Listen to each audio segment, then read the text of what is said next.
Prontinho. Seguindo ainda sobre jejum. Olha só.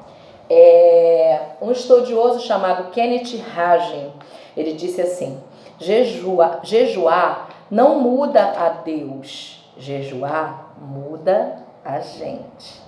Jejuar não muda a Deus, muda a gente. Outra frase também que eu li: o jejum,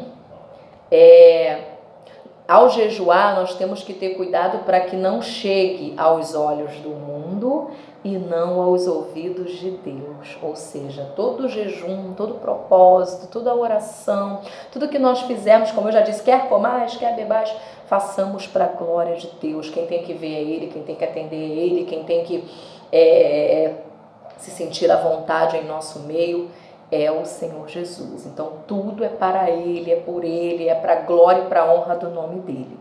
Tá bom? Então foca isso daí, tá bom, jovenzinhos? Abençoados da minha vida. E aí vamos lá, seguindo sobre o jejum. O jejum, ele pode acontecer com propósitos diferentes. A exemplo da Bíblia, tá? Isso são alguns, tem muitos outros propósitos que a gente pode fazer jejum. Primeiro, consagração. A gente vai ver o voto de nazireado, lembra? Não podia cortar o cabelo, tocar num corpo morto, nem se achegar a uma bebida forte, como por exemplo o vinho. O vinho mesmo que a gente aprendeu na outra lição. Há o vinho que é o suco da vide, extraído da vide, do lagar, lá de pisar na uva, e há o vinho fermentado, alterado, né, que é o vinho que embebeda, alcoólico. Isso a gente tem que estar bem longe dele se a gente quer, né, cumprir à risca tudo que Jesus nos deixou. A gente aprendeu na outra lição. Jesus não transformou água em vinho, ele transformou água em suco da vide. Amém? Algumas traduções, oinos, lembra oinos, que é vinho em grego? Que é o suco da uva em grego. Oinos é uma tradução que a gente vai ver de grego, latim, todas as outras traduções bíblicas. Então cada autor ele colocou uma expressão, entendeu? Então não necessariamente quando está escrito vinho, está falando do vinho que embebeda, o vinho alcoólico que te para no bafômetro. Mas não quero falar sobre vinho agora. A gente quer falar sobre o jejum. Então a lei do nazireado impedia esses homens de tomarem uma bebida forte. E isso está em Números 6, 3 e 4. Depois vocês leiam. 1 Samuel 7,6 e Neemias 9,11, a gente vai ver um jejum por arrependimento de pecados. 2 Samuel 1,12 e 3,35, a gente vai ver um jejum por luto. Davi ele jejuou pela morte de Saul e Jonathan, e depois ele jejuou pela morte de Abner. 2 Samuel 12, do 16 ao 23, e 2 Crônicas 20, versículo 3, um jejum para as aflições, quando estamos aflitos. Foi Davi que fez isso e foi Josafá. Tá? Jejum por busca de proteção, Esdras 8, do 21 ao 23, Esther 4, 16. Um jejum por situações de enfermidade, foi Davi, Salmos 35, 13. Daniel 9, 3 e Daniel 10, do 2 ao 3, jejum para interceder por algo. Mateus 17, 21, jejum por batalhas espirituais. É aquela passagem que Jesus diz assim: tem casta de demônio que não sai senão com jejum e oração. Lucas 2, 37, um jejum para se estar com Deus, né? Diz que Ana jejuava o tempo inteiro, estava dentro do templo com o Senhor.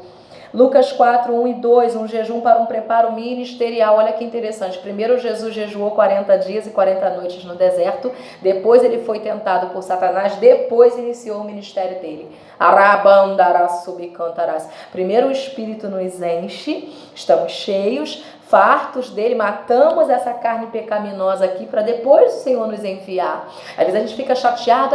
O pastor não me enxerga. Eu tenho uma chamada para evangelista. O pastor não me enxerga. Eu tenho uma chamada para cuidar dos moradores de rua, eu tenho uma chamada, e você vai pontuando um monte de chamadas que você tem, mas você não quer primeiro ser cheio, você não quer primeiro ser alimentado por Deus, primeiro matar essa carne, ser purificado. Quando você souber de verdade o evangelho, de verdade aquilo que o Senhor tem contigo, aí o Senhor te envia para uma grande obra. Amém?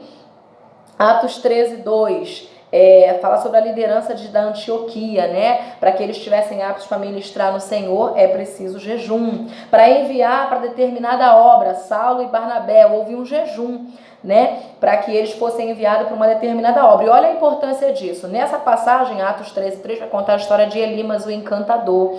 E Elimas, ele impedia que o povo recebesse a palavra de Deus, estava sendo usado ali pelo mal. E diz que Saulo, cheio do Espírito, como é que ele poderia estar cheio do Espírito, se ele não tivesse jejuado primeiro, matado a carne dele? Aí diz que ele vira para Elias e fala: filho do diabo, cheio do pecado, da corrupção, da malícia, né? Para de atrapalhar os retos caminhos do Senhor, para de impedir os caminhos do Senhor. Mas com que autoridade ele chegou diante daquele encantador ali, daquele vidente ali, para poder falar aquilo dali? Estava cheio primeiro ele se encheu, primeiro ele matou a carne dele, vivificou o Espírito nele para com autoridade falar em nome do Senhor. Atos 14:23, para estabelecer presbíteros também é necessário jejuar. Próximo vídeo a gente vai falar sobre as diferentes formas do jejum.